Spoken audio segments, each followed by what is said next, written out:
우리 아버지 하나님의 거룩한 성도 여러분, 하나님의 크신 은혜와 평강이 우리 모두와 함께하기를 간절히 바랍니다. 우리들은 이번 한 기 동안 다니엘서와 요한계시록, 특별히 예언서에 나오는 형상과 또 상징 이런 것들을 공부하고 있는데, 그 8번째 시간으로 이번 안식일과 다음 주에는 시편에 나타난 계시란 제목으로 말씀을 드리겠습니다. 제가 단어 몇 개를 여러분들에게 말씀드리면은 이 단어들이 어디에 어느 책에 나오는, 신구약 성경 가운데 어느 책에 나오는 단어들인지 한번 알아맞혀 보시기 바랍니다. 잘 들어보십시오. 네. 제사장, 촛대, 성전, 제단, 제물, 장막, 언약궤, 성전 바깥마당, 나팔, 금향로, 향연, 피, 대접, 어린 양. 어디에 나오는 단어일까요? 어쩌면 여러분은 출애굽기나 레위기라고 대답하실 겁니다. 틀리지 않습니다. 그런데 이 단어들은 구약 성경에서 찾은 단어들이 아니라 성경의 맨 마지막인 요한계시록에서 찾은 단어들입니다. 이 단어들은 다 성전 혹은 성소와 관련이 있습니다. 이 성소와 성전과 관련지어서 우리들은 이 시편에서 관련되는 장들을 찾을 수가 있는데, 요한계시록을 연구하시면서 이거 진짜 이해가 안 가는데 어떻게 이해할 수 있을까? 그럴 때는 간단하게 해결하는 방법이 있습니다. 요한계시록은 결코 어려운 책이 아닙니다. 우리 주님께서는 예수 그리스도의 계시라 요한계시록을 펼치면서 말씀하시고, 그 앞부분 1장 3절에 말씀하시기를 요한계시록의 말씀을 읽는 사람들, 듣는 사람들, 그 가운데 있는 말씀들을 지키는 자들이 복이 있다 말씀하셨습니다. 이유는 예수님의 재림의 때가 가깝기 때문인데, 예수님의 재림의 때가 가까운 이때 이 말씀이 너무나도 어려워서 이해하기 힘들다, 그러면 곤란하지 않겠습니까? 그래서 요한계시록을 읽으실 때 이거 정말 이해가 안 가는데, 그럴 때는 얼른 구약으로 달려가십시오. 그러면 그 구약에 어떤 모형들이 있고, 그 모형들이 요한계시록에서 어떻게 나타나고 성취되는가를 보실 수가 있는데, 조금 전에 읽어드렸던 그 단어들은 다 성소와 관련 있는 단어들입니다. 특별히 요한계시록은 구약 성경에는 많은 부분들을 인용하고 썼습니다. 특별히 다니엘서 많은 부분들이 인용되어 있지만은 성경에서 가장 커다란 책인 시편을 건너뛸 수가 없습니다. 시편 68편 17절입니다. 하나님의 병거는 천천히요 만만이라 주께서 그 중에 계심이 신의 산 성소에 계심 같도다. 성소. 네. 우리 하나님께서 계시는 그 장소에 대해서 언급하시면서 68장은 계속해서 이야기하십니다. 하나님이여 그들이 주께서 행차하심을 보았으니 곧 나의 하나님 나의 왕이 성소로 행차하시는 것이라. 하나님께서 성소로 들어가고 계신다, 그런 표현입니다. 또다시 35절에는 하나님이여 위엄을 성소에서 나타내시나이다. 이스라엘 하나님은 그의 백성에게 힘과 능력을 주시나니 하나님을 찬송할지로다. 하나님께서 계시는 곳이 어딘가? 출애굽기 25장에서 이미 여러분께서 읽으셨던 것처럼 하나님께서는 우리들 가운데 함께 임마누엘 거하시기 위해서 우리를 향해서 명령하십니다. 내가 너희와 함께 있을 그 장소를 만들어라, 지어라. 그것이 바로 성소입니다. 성소에 우리 주님께서는 계시는데, 시편 73편에 보면은 이 시편 기자가 상당히 궁금하게 생각하던 것이 있습니다. 1절입니다. 하나님이 참으로 이스라엘 중 마음이 정결한 자에게 선을 행하시만 내가 실족하여 넘어질 뻔했습니다. 이유가 뭘까요? 3절입니다. 이는 내가 악인의 형통함을 보고 오만한 자를 질시하였음이로다. 그들은 죽을 때에도 고통이 없고 그 힘이 건강하며 사람들이 당하는 고난이 그들에게는 없고 사람들이 당하는 재앙도 그들에게는 없나니 그러므로 교만이 그들의 목걸이요 강포가 그들의 옷이며 살찜으로 그들의 눈이 솟아나며 그들의 소득은 마음의 소원보다 많으며 그의 목록이 계속됩니다. 이거 도저히 이해가 안 갑니다. 우리 착하게 살고 말씀대로 살고 주님 뜻대로 살려가는 사람들은 이렇게 어렵게 살고 고난 가운데 살고 있는데 어떻게 하나님을 멀리 떠나 사는 저 사람들은 저렇게 잘 되는 겁니까? 돈을 100만 원 벌려고 하면 그들의 수입은 1000만 원이 되고 우리들은 헌금을 부지런히 드리고 11조 드리고 가난한 사람들 돕는데 왜 우리들은 이렇게 지지리궁상이란 말입니까? 도저히 이해가 안 갔어요. 그러면서 말하기를 하나님이 어찌하랴 지존자에게 지식이 있으랴. 그 악한 사람들이 그렇게 말합니다. 볼지어다 이들은 악인들이라도 항상 평안하고 재물은 더욱 불어나도다. 내가 내 마음을 깨끗하게 하며 내 손을 씻어 무죄하다 하는 것이 이거 정말 헛된 것 아닙니까? 하나님께 따지고 있어요. 이렇게 걱정하고 있을 때에 16절입니다. 시편 73편 16절에 내가 어쩌면 이를 날까 하여 생각한 즉 그것이 내게 심한 고통이 되었더니 17절입니다. 하나님의 성소에 들어갈 때에야 그들의 종말을 내가 깨달았나이다. 그들이 이 세상에서 잘 되는 것 같아도 하나님의 성소에 들어갈 때에 그들의 종말을 깨달았다. 이 말씀은 무슨 말씀입니까? 하나님의 백성들을 들어주시고 그들에겐 심판이 임한다는 것을 성소 안에서 발견했다. 이 성소는 심판의 의미가 있는 곳입니다. 그리고 성소는 하나님의 백성들을 돕기 위하여 그들을 위하여 떡상이 있고 그들을 위해서 앞길을 비춰주는 촛대가 있고 그럴지라도 하나님께서 넉넉하게 공급해 줄지라도 넘어질까 조심스러워서 거기 분향단에 우리 주님의 중보하시는 기도의 향기가 올라가고 있고 그리고 마침내 그리스도 예수의 보혈이 성소 안으로 들어가고 지성소의 법궤 위에 뿌려지게 될 때에 하나님의 모든 백성들은 그들의 죄는 용서받고 악인들은 이미 심판받는 것을 보여주는 것이 바로 성소인데 시편에 나오는 성소와 요한계시록에 나오는 성소가 밀접하게 연결되었음을 알게 됩니다. 요한계시록 14장 1절에는 많은 분들이 그 가운데 포함되기를 원하는 숫자가 나와 있습니다. 그 숫자는 무엇입니까? 1절에 또 내가 보니 보라 어린 양이 시온산에 섰고 그와 함께 14만 4천이 섰는데 그들의 이마에는 거기 14만 4천이 나옵니다. 우리 모두 다 14만 4천인 가운데 하나 포함되기를 원합니다. 하늘나라에 시온산이 있습니다. 물론 예루살렘에 시온산이 있죠. 예루살렘 거기 남쪽 바로 옆에 붙은 곳 시온산이 있는데 이 시온산은 나중에 모리아산에 성소가 있지 않습니까? 바로 그거 같이 교차해서 사용이 되기도 합니다. 그러나 바로 exact place, 바로 그 장소는 아닙니다만은 예루살렘 성 가까이 있고 예루살렘 성 안에 또 성전이 있었기 때문에 같이 사용이 되는데 또 내가 보니 보라 어린 양이 시온 산에 섰고 혼자 계시는 것이 아니라 거기 같이 14만 4천이 있는데 그들의 특징에 대해서 여기 이야기합니다.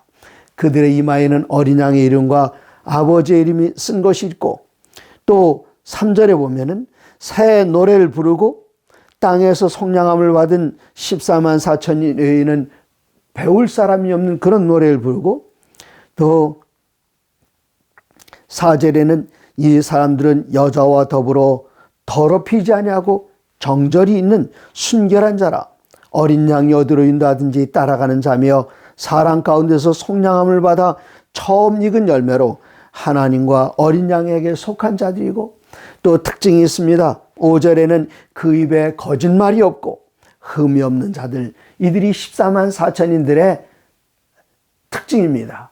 속성입니다. 근데 여기에 같은 내용들을 우리들은 구약성경 시편에서 찾아볼 수 있는데 시편 15편입니다. 시편 15편에는 여호와여 주의 장막에 머무를 자 누구며 주의 성산에 사는 자 누구니까? 요한계시록 14장 1절에 어린 양과 함께 시온산에 서는 사람들 14만 4천인들 그들의 속성이 나와 있었지요. 여기 시편 15편에는 주의 장막에 머무르며 또 주의 성산에 사는 자 누굽니까? 이어서 나옵니다.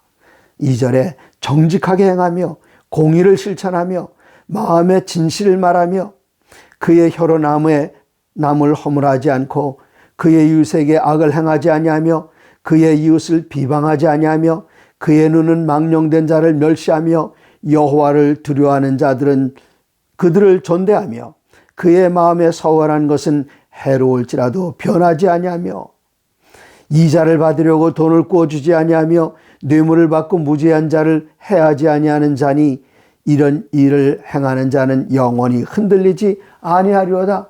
바로 똑같은 속성을 가진 사람들이 요한계시록 14장에서는 시온산에 어린 양과 함께 서는 자들로 나와 있습니다. 이와 비슷한 내용의 속성이 24편에서도 나오는데 시편 24편 1절입니다. 땅과 거기에 충만한 것과 세계와 그 가운데 사는 자들은 다 여호와의 것이로다. 여호와께서 그 터를 바다 위에 세우시며 강들 위에 건설하셨도다. 3절 여호와의 산에 오를 자가 누구며 그의 거룩한 곳에 설 자가 누구인가? 계시록 14장 1절에 대답이 나옵니다. 어린 양과 함께 시온산에 서 있는 사람들은 14만 4천인데 그들의 특징은 무엇인가 하면 4절 곧 손이 깨끗하며 마음이 청결하며 뜻을 허탄한 데 두지 아니하며 거짓 맹세하지 아니하는 자로다. 그는 여호와께 복을 받고 구원의 하나님께 의를 얻으리니 이는 여호와를 찾는 족속이요 야곱의 하나님의 얼굴을 구하는 자로다. 14만 4천인에 대해서 계시록 14장에 나타나는 14만 4천인의 특징들과 같습니다. 이제 계시록 14장 1절로 다시 가보면은 이들은 어떤 사람들입니까? 어린 양이 어디로 인도하시는지 그대로 따라가는 백성들이라는 사실을 우리는 알 수 있습니다. 14만 4천 또다시 이제 요한계시록 14장으로 돌아옵니다. 14만 4천의 특징은 1절에 말씀하시기를 그들의 이마에는 어린 양의 이름과 그 아버지의 이름을 쓴 것이 있더라. 물론 하늘나라에 가서 14만 4천을 보니까 여기다가 이름을 어린 양의 이름, 아버지의 이름, 그러면 두 이름인가요? 이름은 하나입니다. 그 이름은 무엇일까요? 마태복음 28장 19절에는 우리 주님께서 제자들에게 지상명령을 내리십니다. 그러므로 너희는 가서 모든 족속으로 제자를 삼아 아버지와 아들과 성령의 이름들이 아니라 아버지, 아들, 성령 그러면 이름들이 되지 않습니까? 아닙니다. 아버지와 아들과 성령의 이름으로 이 삼위께서 같이 쓰시는 이름이 있습니다. 근데 그 이름을 여기다 새겨 놓을까요? 그런 것은 아닙니다. 그 이름이 가지고 있는 그 내용을 우리의 가슴 속에 온전히 받아들여서 자기의 것으로 삼은 그 사람들의 특징을 하나님의 이름 속에 집어넣어서 그 이름대로 사는 백성들이다. 그것을 나타내는데 같은 시편 119편입니다. 시편 119편 55절의 말씀입니다. 여호와여 내가 밤에 주의 이름을 기억하고 주의 법을 지켰나이다. 네, 밤에 주의 이름을 기억하고 여러분 밤에 자다가 벌떡 일어나서 생각나는 이름 뭐 지금은 잘 모르겠습니다만은 여러분께서 연애하실 때에 주무시다가도 눈 딱 뜨면 누구 이름이 생각나죠? 사랑하는 사람의 이름이 생각나지 않습니까? 55절에 말하길 여호와여 밤에 주의 이름을 기억하고 자다 깨서 생각나는 이름이 하나님의 이름, 주님의 이름이었어요. 그 이름이 생각나면 네, 주의 법을 지켰나이다. 네, 주님의 이름을 생각나면 주의 법을 우리들은 나 외에 다른 신 내게 있게 하지 말라, 우상을 만들거나 절하지 말라, 망령되을 걷지 말라, 안식일 기억하여 거룩하게 지키라, 그런 법을 생각에 떠오르십니까? 주의 법을 더 간단하게 생각하시면 됩니다. 하나님의 법은 하나님께서 우리를 사랑하셔서 다시는 하나님과의 사랑의 관계에서 끊어지지 않도록 보호하기 위해서 우리에게 주신 그 말씀입니다. 여러분 사랑하는 사람이 여러분에게 부탁하는 것 지금은 모르지만 지금도 그러셔야 합니다만은 여러분께서 사랑에 빠졌을 때 그 이가 여러분에게 하셨던 그 말씀을 우리는 잘 지키십니까? 잘 지킵니다. 마찬가지로 하나님의 이름을 자답게 생각하니까 너무 좋은 이름이에요. 그럴 때 하나님께 나에게 무엇을 지키라고 하셨는가, 어떻게 하라고 하셨는가, 그거 어려운 일 아닙니다. 너무나 쉬운 일입니다. 그게 뭡니까? 시편 119편 55절에 여호와여 내가 밤에 주의 이름을 기억하고 주의 법을 지켰나이다. 그럼 주의 이름이 어떤 이름이었을까요? 출애굽기 33장 18절에 이제 이스라엘 백성들이 출애굽해서 나오다가 모세는 하나님을 만나러 시내산에 올라갔습니다. 거기서 40일 동안 있었어요. 너무나 오랜 기간 동안 지도자가 없어지니까 그들은 당황해가지고 방황하기 시작했습니다. 그래서 그들이 보물들을 가져다가 불에 넣어서 녹여서 금송아지를 만들고 이 금송아지가 우리를 애굽에서 인도해냈다. 그때 모세가 법궤를 가지고 내려오다가 그들을 보고 진노했습니다. 그리고 하나님께서 백성과 맺으신 그 언약 이젠 다 파기되었음을 알리기 위해서 십계명을 깨뜨려 버렸습니다. 그러나 하나님께서 다시 그를 부르셨어요. 시내산에 두 번째 올라갔습니다. 이번엔 40일 동안 있습니다. 그때 하나님의 법을 들은 모세는 하나님께 간청합니다. 출애굽기 33장 18절입니다. 모세가 이르되 원하건대 주의 영광을 내게 보이소서. 영광을 보여달라고 부탁을 했더니 하나님께서는 무엇을 보여주십니까? 19절 여호와께서 이르시되 내가 내 모든 선한 것을 내 앞으로 지나가게 하고 여호와 이름을 내 앞에 선포하리라. 영광을 보여주십시오 할 때에 하나님께서는 말씀하시기를 내 이름을 선포하겠다. 그 이름은 어떤 내용을 가지고 있는가? 나는 은혜 베풀 자에게 은혜를 베풀고 긍휼히 여길 자에게 긍휼을 베푸느니라. 그렇게 말씀하십니다. 그리고 이제 돌판을 준비하라. 먼저 같이 내가 너에게 준 그런 돌판을 준비하라. 내가 그곳에 나의 친수로 내가 친히 그 돌판에 먼저 너에게 주었던 것과 같은 내용을 새겨주겠다. 네. 1절 보실까요? 34장 1절 여호와께서 모세에게 이르시되 너는 돌판 둘을 처음 것과 같이 다듬어 만들라. 내가 깨뜨린 처음 판에 있던 말을 내가 그 판에 쓰리니 아침까지 준비하고 아침에 시내산에 올라와 산꼭대기에서 내게 보이라. 그렇게 말씀하십니다.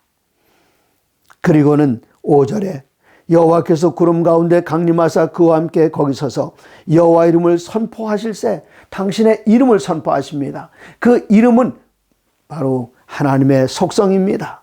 성품이십니다. 5절 여호와께서 구름 가운데에 강림하사 그와 함께 거기 서서 여호와 이름을 선포하실세. 이름을 선포하신데 뭐라고 선포하십니까? 6절 여호와께서 그의 앞으로 지나시며 선포하시되 여호와라 여호와라 자비롭고 은혜롭고 노하기를 어디하고 인자와 진실이 많은 하나님이라. 인자를 천대까지 베풀며 악과 과실과 죄를 용서하리라. 그러나 벌을 면제하지는 아니하고 하나님의 악행을 아버지의 악행을 자녀 3, 4대까지 보응하리라. 여기 하나님께서 말씀하십니다. 당신의 이름을 선포하시는데 여호와라 여호와라 자비롭고 은혜롭고 노하기를 어디하고 인자와 진실이 많은 하나님, 이런 하나님을 내 개인의 구주로 영접해서 이 하나님께 충성을 다하고 하나님께서 어디로 인도하시니 따라가는 그 사람들이 바로 시온산에 서서 어린 양과 함께 서 있는 그들 14만 4천인들 그 이마에 어린 양의 이름과 아버지 이름이 기록된 사람들입니다. 이 말씀은 언제 하십니까? 십계명을 주시면서 말씀하셨습니다. 그러므로 내가 자다 깨서 그 이름 너무나 좋은 이름 하나님의 이름이 생각나면은 율법을 지킨다고 시편 119편 55절에 기록이 되어 있지 않습니까?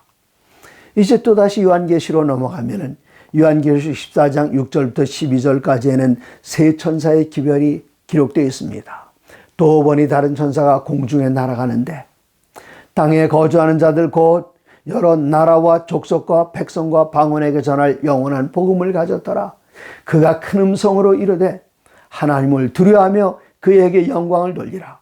이는 심판하실 시간이 이렇음이니 하늘과 땅과 바다와 물들의 근원을 만드신 이를 경배하라더라. 그 말씀이 시편에 그대로 반영하고 있는 장이 있습니다. 이번 교과를 쓰신 저자는 시편 5편에서 찾습니다마는 제가 시편을 더 부지런히 보다가 시편 5편보다 더 많이 이 말씀의 내용을 반영하고 있는 것을 발견했는데, 그것은 시편 5편, 우리 교과에 나오는 것보다 더 많은 것은 시편 96편에서 찾을 수가 있습니다. 그래서 시편 5편 여러분 개인적으로 공부하시고 이 시간에는 시편 96편을 함께 살펴보시겠습니다.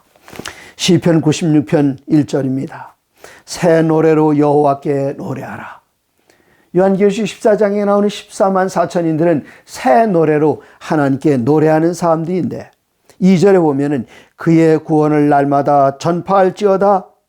누구에게 전하는가 하면 그의 영광을 백성들 가운데 전하라. 그리고 7절에는 만국의 족속들아 영광과 권능을 여호와께 돌릴지어다.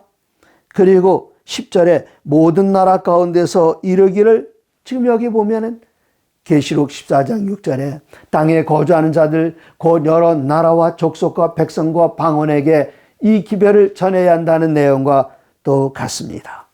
그 다음에 4절에 오면은 여호와는 위대하시니 지극히 찬양할 이시요 경외할 것이며, 경외하다. 순수한 우리말로 하면은 계시록 14장 7절에 나오는 하나님을 두려워하며 그 똑같은 단어입니다. 그 다음에 하나님께 영광을 돌리라, 그렇게 이야기합니다. 96편 8절에 여호와 이름에 합당한 영광을 그에게 돌릴지어다, 그렇게 말씀하십니다. 영광을 돌리라.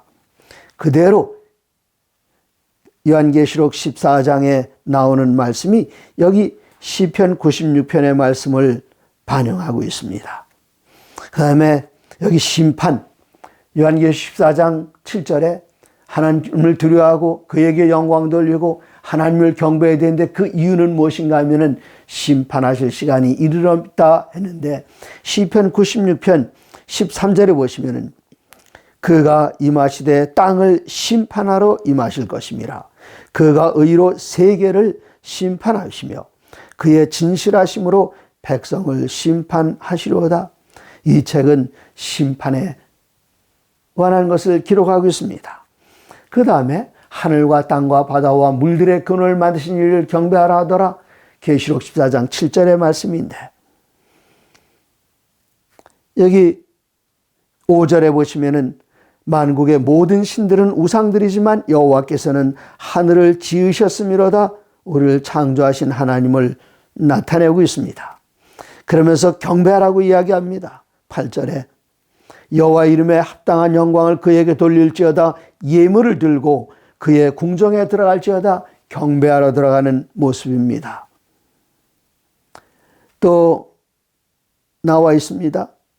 하나님을 경배할 그 이유에 대해서 9절에 보시면은 아름답고 거룩한 것으로 여호와께 예배할지어다. 그래서 시편 96편의 내용은 요한계시록 14편과 이렇게 거울이 마주 보는 것처럼 그 내용을 서로 나누면서 교차하고 있다는 사실을 발견하게 됩니다. 또다시 시편에서 찾아볼 귀한 말씀이 있습니다. 시편 51편입니다. 시편 51편은 우리 모두 다 잘 아는 대로 다윗이 하나님 앞에 회개하면서 애통하는 마음으로 노래 불렀던 그 시입니다. 그가 얼마나 애통했습니까? 1절에는 시편 51편 1절 하나님이여 주의 인자를 따라 내게 은혜를 베푸시며 주의 많은 긍휼을 따라 내 죄악을 지워주소서. 자기의 죄를 하나님이시여 죄의 책에서 지워주시옵소서. 나의 죄악을 맑게 씻으시며 나의 죄를 깨끗이 제하소서. 물은 나는 내 죄가를 아오니 내 죄가 항상 내 앞에 있습니다. 내가 주께만 범죄하며 주의 목전에서 악을 행하여 싸우니 주께서 말씀하실 때에는 의롭다 하시고 주께서 심판하실 때 순전하시다 하리이다. 여기 보면은 내가 주께만 범죄했다. 사실 그가 다른 사람에게 범죄했습니다. 우리아에게 범죄했고 밧세바의 아내에게 범죄했지만 그런 것을 인간관계로 다 따진 것이 아니라 하나님의 법을 어겼기 때문에 하나님께 내가 죄를 지었습니다. 용서해 주시옵소서. 그가 하나님 앞에 용서를 빕니다. 그리고는 이야기합니다. 9절에 주의 얼굴을 내 죄에서 돌이키시고 내 모든 죄악을 지워주소서. 하나님이여 내 속에 정한 마음을 창조하시고 내 안에 정직한 영을 새롭게 하소서. 그리고 나를 주 앞에서 쫓아내지 마시며 주의 성령을 내게서 거두지 마소서. 성령님 절대로 떠나가면 안 됩니다. 끝까지 붙들어 주시옵소서. 그렇게 할 때에 일어나는 반응은 무엇입니까?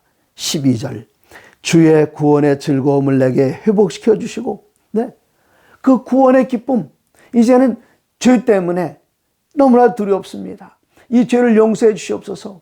그러면 저를 구원하시는 그 기쁨이 내 안에서 회복되겠습니다. 구원에는 기쁨이 따릅니다. 즐거움이 따릅니다. 그리고는 자원하는 심령을 주사 나를 붙드소서. 그리하면 어떤 일이 날까요? 그리하면 13절에 그리하면 내가 범죄자에게 주의 도를 가르치리니 죄인들이 주께 돌아오리이다. 하나님이여 나의 구원의 하나님이여 피 흘린 죄에서 나를 건지소서. 그렇게 하시면 내 혀가 주의 의를 높이 노래하리이다. 얼마나 아름다운 고백입니까? 얼마나 간절한 기도입니까?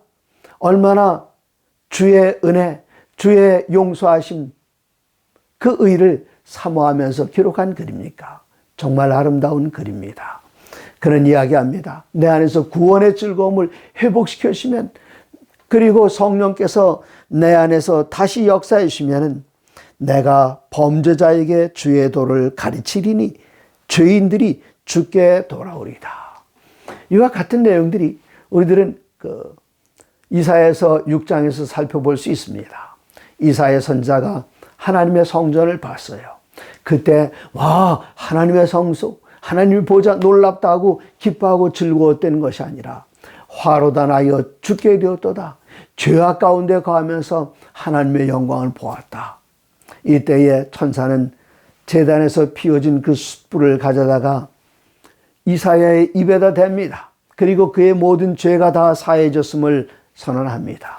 이때 하나님께서는 이사야 6장 8절 누가 우리를 위하여 가겠느냐? 내가 누구를 보내면 누가 우리를 위하여 갈고? 이때 죄의 용서를 경험한 이사야 선지자가 대답합니다. 주여 내가 여기 있나이다. 나를 보내소서. 또 우리들은 한 곳 더 찾아볼 수 있는데 누가복음에 예수님께서 제자들을 만나기 위하여 바닷가로 가십니다. 한번 불러냈지만 그들은 다시 일터로 돌아갔습니다. 바닷가로 갔을 때에 이제 그물을 정리하고 있었어요. 배를 가까이 대라. 배를 가까이 댔습니다. 거기 베드로도 있었고 요한도 있었고 야고보, 안드레 다 있었습니다. 예수님께서 배에 오르셔서 거기 바닷가에 있는 사람들에게 말씀을 가르친 다음에 그 다음에는 좀 더 깊은 데로 가서 그물을 던지라. 베드로가 이상하게 생각했어요. 밤새도록 잡은 게 아무것도 없는데 이 목수 양반이 뭘 하신다고 어부인 우리들에게 이래라 저래라 하실까? 하지만 주님께서 말씀하시니 순종해야지 하고는 그물을 던졌습니다. 밤새도록 한 마리도 낚지 못했는데 그 그물이 가득 차서 그들 스스로 그물을 꺼낼 수가 없었어요. 그 주위에 있는 다른 배들을 불러서 같이 꺼냈습니다. 만선이 됐습니다. 이때 베드로는 얼마 전에 예수님께서 부르셨지만 따라다니지 않고 다시 고기 잡으러 왔는데 주님께서 찾아오셨어요. 그리고는 그물을 깊은 데 던지라 말씀하셨습니다. 어부도 아닌데 이 바다에서 잔뼈가 굵은 나도 밤새도록 낚지 못했는데 무슨 소리를 하시는지 그래도 시키시니까 그분 안면을 봐서라도 던져봐야겠다고 던져봤는데 그물이 가득 차서 찢어지게 됐습니다. 그때 어부로서 가장 성공했을 때 그때 베드로는 주님 앞에 무릎 꿇고 이야기합니다. 주여 나를 떠나소서. 나는 죄인으로서이다. 네, 나는 죄인으로서이다. 자기 자신이 죄인인 것을 깨닫고 주님 앞에 굴복하게 될 때에 주님께서는 말씀하십니다.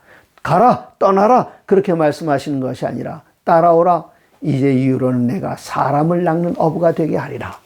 여기 세 가지 사건에서 다윗이 온전히 회심했을 때에 내가 주의 도를 범죄자들에게 가르치겠습니다. 그들이 돌아올 것입니다. 또 이사야 선자가 그의 입술을 제단에서 달아오른 숯불로 찢어서 그의 모든 죄가 다 용서받은 것을 나타내게 됐을 때에 주여 내가 여기 있나이다, 나를 보내소서. 그리고 베드로가 자신의 죄됨과 연약함을 진실로 깨닫고 주님의 발 앞에 무릎 꿇었을 때에 내가 이후로는 사람을 낚는 어부가 되리라. 사랑하는 성도 여러분, 지금 부지런히 전해야 할 때가 아닙니까? 모든 사람들에게 목소리를 나팔처럼 크게 울려서 전해야 할 때가 아닙니까? 또 보니 다른 천사가 공중에 날아가는데 그 천사가 바로 여러분이 아닙니까? 땅에 거주하는 모든 사람들, 여러 나라와 족속과 백성과 방언에게 이 복음 전해야 할 사람들이 아닙니까? 그들에게 먼저 요구되는 것은 성령께서 내 안에서 다시 한번 새롭게 되어서 성령께서 우리의 마음 가운데 호소하실 때에 내 죄를 하나님 앞에 내어놓고 자복하고 회개하고 용서함 받고 그렇게 할 때에 우리 아버지께서는 여러분은 영혼을 구원하는 도구, 사람 낚는 도구로 여러분을 사용하시게 될 것입니다. 사랑하는 성도 여러분, 하나님의 모든 말씀으로 사시기 바랍니다.